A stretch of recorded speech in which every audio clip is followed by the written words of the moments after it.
Hi everyone and welcome to another Gaffer in Gear. Today we're going to have a look at the Digital Foto Tree Frog and the Digital Foto Luxceo.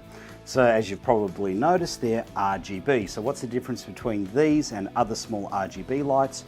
Well, these have an IP67 rating, which means they can be fully submersed in water down to a depth of 1 meter for 30 minutes.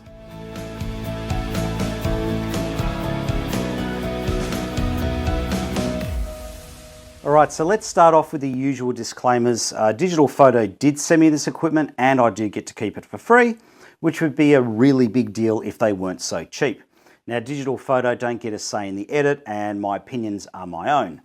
So let's start off this review in a really weird place. I just want to say that not every single piece of equipment that comes to me for review actually gets reviewed. About 40% of equipment last year didn't make the cut, didn't get on the channel. Now, a lot of that gear wasn't cheap gear. Some of those lights cost in excess of $10,000 and some lights were around the $4,000 mark and they didn't make the cut. Now, having said that, in order to make the cut, lights have to tick 2 out of 3 boxes. So the first box is, would I actually use the lights myself on a job? And in this case, yes, I would. If I needed RGB lights that could be submerged. So if I was doing some horror film, for example, and they wanted red glowing water in a bathtub, then I would use these. Now, would I recommend these lights to anybody else? That's the next box that has to be ticked. So if I personally wouldn't use the lights, would I recommend them? So if people got in touch with me and said, Andrew, I need to put some colored light in a sink or in a bathtub under some water, is there anything you'd recommend? Well, I would recommend these. And the third box that has to be ticked is the light value for money? So these sell for about $125 US. So at that price, I don't think they're a rip-off. All right, so let's go over the 2 big positives for these lights, the 2 unique things about them that got them across the line for being reviewed. Well, number one, we've already mentioned, they are fully submersible, down to 1 meter for as long as 30 minutes. So when you put a light in water, it definitely acts different to how it would act if it was just in the air, because the water becomes a light source as well, because it's not air, it's a liquid. It's not quite a solid, but it actually does transmit light differently. So that can give you some quite interesting results. Now, the next thing that is really clever with these lights, and I think is a real big positive, particularly for adding value to them, is the fact that they have a USB-C power out. Okay, so both of these lights have 4,400 milliamp hour batteries. You can have the USB-C as your power out, or you can use the adapter that comes with it that changes it from USB-C to USB-A. So for example, I can now plug in my mobile phone. And voila, my phone is charging. Okay, so the lights can output through the USB outlet 2.2 amps. So for example, you could use one of these to power a Nix globe. Now, before we have a chat about the Luxceo, I just want to show you something here. I've got the tree frog sitting in the water, set to fire effects mode, and I've got its diffuser taken off. So we've got all of the LEDs running direct. And the cool thing with direct LEDs through water is if you get any shimmering, the shimmering happens on every single one of the LEDs. So you can get some fantastic effects that way. And I just thought it'd be a bit of a giggle having a fire effect going in water. So little things that amuse my mind.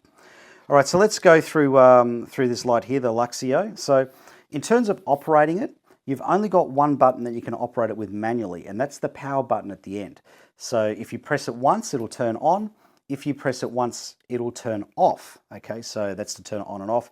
If you want to change the modes it's operating in, you press it twice. Okay, now if you want it to dim, so go dim down or dim up, you hold the button down and it'll do the opposite to whatever it did last time. All right, so let's have a quick run through of that. Okay, so I've got it in the daylight preset. If I press it twice, it'll go to the tungsten preset. Okay, now if I hold it down, it'll either fade up or fade down, depending on what it did last time. Now it doesn't fade all the way down to 0. Okay, so that's a full dim. Now if I press it and hold it again, it'll now fade up. Okay, so that's pretty much that. Now if I press it twice, it'll start going through presets, so it'll do its primary colors, so red, green, blue. If I press it again, it'll go through the secondary colors. So there's one secondary color, there's our next secondary color, there's our third secondary color. And then the next things are special effects. I think it's an RGB color chase by memory. Some sort of fade up, fade down thing. Cop car. Lightning flash, I think that is. And now we're back to our daylight preset. Now the other way you can operate this is via the infrared remote control that comes with the unit.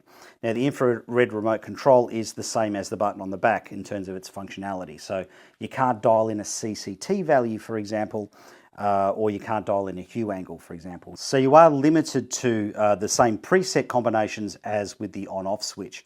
So why do we have a infrared remote control and not a radio remote, for example?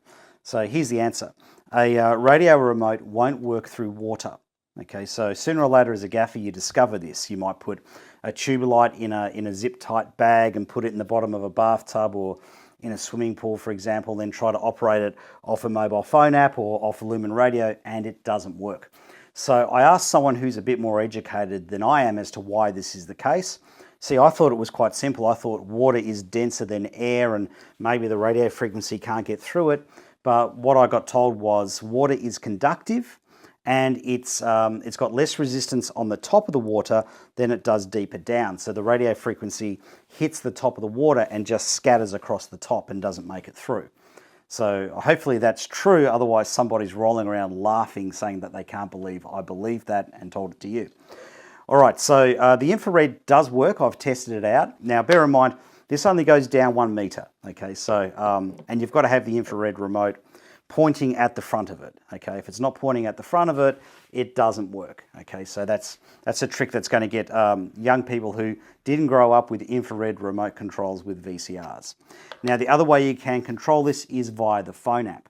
Now, the phone app for me is a little bit limiting. It doesn't have any target values. So, for example, you can't dial in a precise CCT or a hue angle. However, with the phone app, you do get a full color wheel. Now in the HSI mode over the phone app, it does desaturate to one of the worst white points I have ever seen. And the desaturated white in the HSI mode has a TM30 color vector score of just 48. Now this is because the unit doesn't use its white emitters to desaturate to. It desaturates to a mixture of RGB.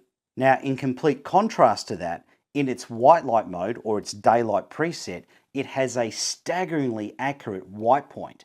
Its Kelvin came in at 5,625 Kelvin with 0 delta UV. So as you can see here with the CIE graph, it is smack on pure white. Now there is something that I find very annoying about it, and that is the shape. Now the shape is almost a good idea. So if you're using this outside of water, so somewhere dry, if I want to point it upwards, I'll just do that. It's not going to roll around. If I want to point it on a 45-degree angle, it's as simple as that, or vice versa. Simple as that. Okay, so here's what's annoying about it. The back of this unit is magnetized, okay, but only the flat back, not the top 45 or the bottom 45. So for example, if I want to put this on the wall facing towards us, very, very simple. But if I want to angle it up or down, it's just going to fall. Now the next thing that's also annoying with using this underwater is its balance. Because the front here is hollow, it's very buoyant. So if you put this underwater and you want to have it on a 45-degree angle, it'll just rebalance itself and go onto its back every single time. Now the last thing to cover is the ends of the light. At one end you've got your thread for your spigots, and at the other end you've got your on-off switch. Now underneath that is your inlets for your USB, so your power in and your power out. Now in order to maintain your waterproof rating, this plug has to be in place. So as you can see, it's a very interesting light, but it does have some severe limitations. Now I almost forgot to go over what you get for your money. So it's about 120 to 125 US bucks. You get the light, you get a strip of metal. So the idea behind this strip of metal is if you want to mount this to something that's not metal, you tape this to the surface and then this will stick to the back of the light, okay? You get a USB-C cable for charging, you get the remote control, and you get a bag to stick it all into. So now let's go over the Tree Frog kit and what you get in that. Okay, so you get this very solid, nice constructed box. You of course get the light. Now the light has a silicone protector around the outside. So this silicone protector not only gives you some edge protection if you drop it, but you require this to get your waterproof rating. So it does plug up the USB ports, so that's very important. You also get a USB charging cable. You get a USB-C to USB-A adapter. Now that's for if you want to use this to power external devices. Okay, so if you want to use this as a USB battery. You get this little, I think it's called a lanyard for holding onto it. You also get one of these in the tube kit, but I must have lost it, but it was there when I originally got it. You get this little turtle base, a little tripod stand. These are very, very good. I've taken these out of a lot of other lighting kits and kept them, so they're fantastic.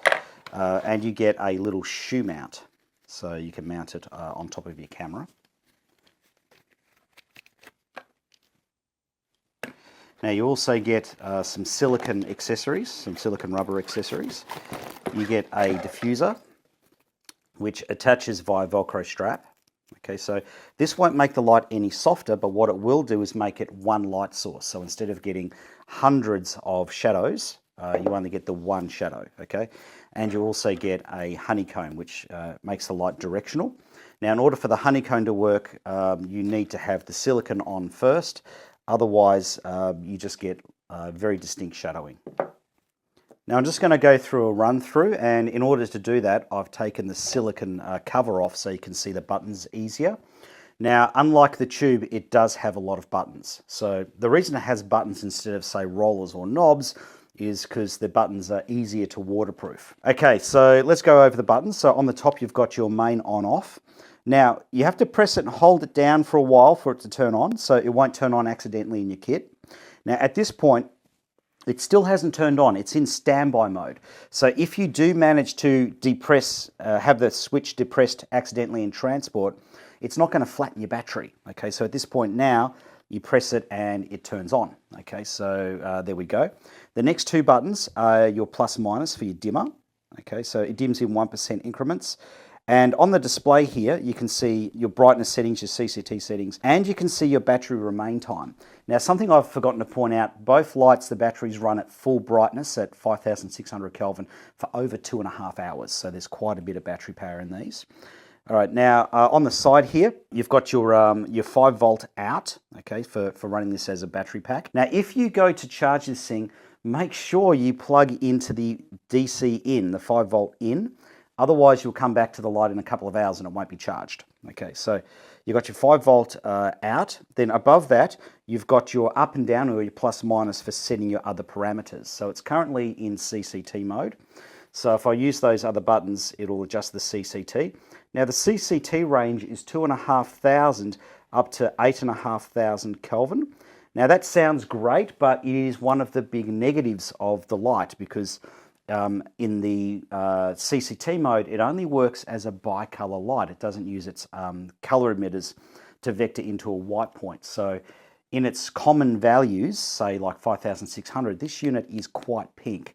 It's pink to the equivalent of about a 1/2 correction gel. So that's one of the big negatives for me. Now, up the top here, you've got your mode selector button. So you press that, you go to your next mode. So we've got special effects I've gone into there. It's got a heap of special effects. I'm not going to go over the special effects because a lot of them have pulsing and flickering. And I'm worried about anyone who's epileptic watching the show. Okay. Now we've got a full HSI mode. Now one advantage this has is you can actually set your hue value on the display here. So I'll just use that on the plus minus. So you get all 360 hue angles. Now if I want to change what I'm adjusting here, so I've got my hue adjusted and I want to adjust my saturation, I press the little FN button here and that toggles between my two settings that I want to adjust. Now in its HSI mode, this light desaturates to a mixture of RGB. It doesn't desaturate to a white color emitter. And unfortunately that is a Kelvin of 10,962. So it's very, very blue. And on top of that, it's got a delta UV score of plus 0.0309. So it's also very green. So it desaturates to this awful green-blue mix. So in terms of the HSI mode, if you're running it full saturated colors, this thing is awesome because it's very, very powerful. But if you want to desaturate it, it's going to desaturate to a really weird color. Now, in terms of the build quality, apart from the front, which is Perspex, the rest of it is really solid metal. And all of your rigging points are drilled into the metal, so there's nothing that can strip.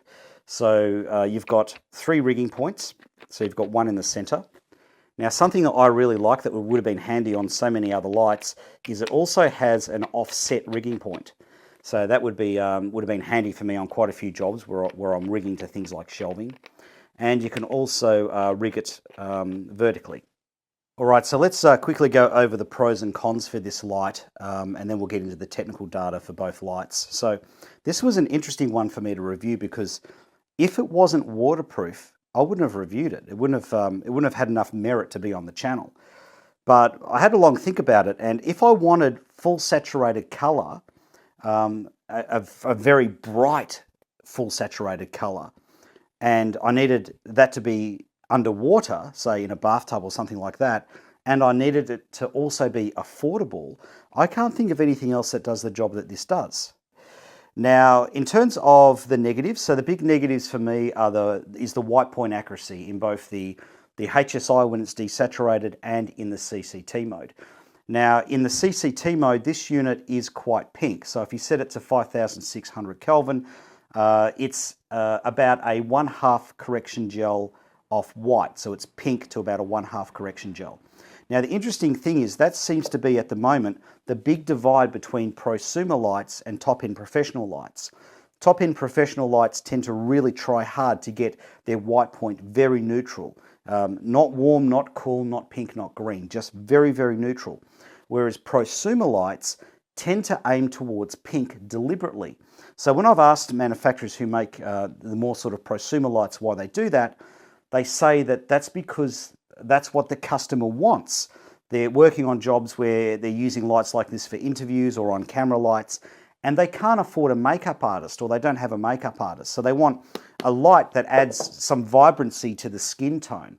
Whereas, on top-end productions, you don't want anything that adds any tones to your light because that's the makeup artist's job. Or maybe you're not even lighting a person, maybe you're lighting a product and you have to get the colors right. So 2 very different markets. So some of you, the top end professional lighting guys, you'll be instantly turned off this because it's got a pink hue to the skin.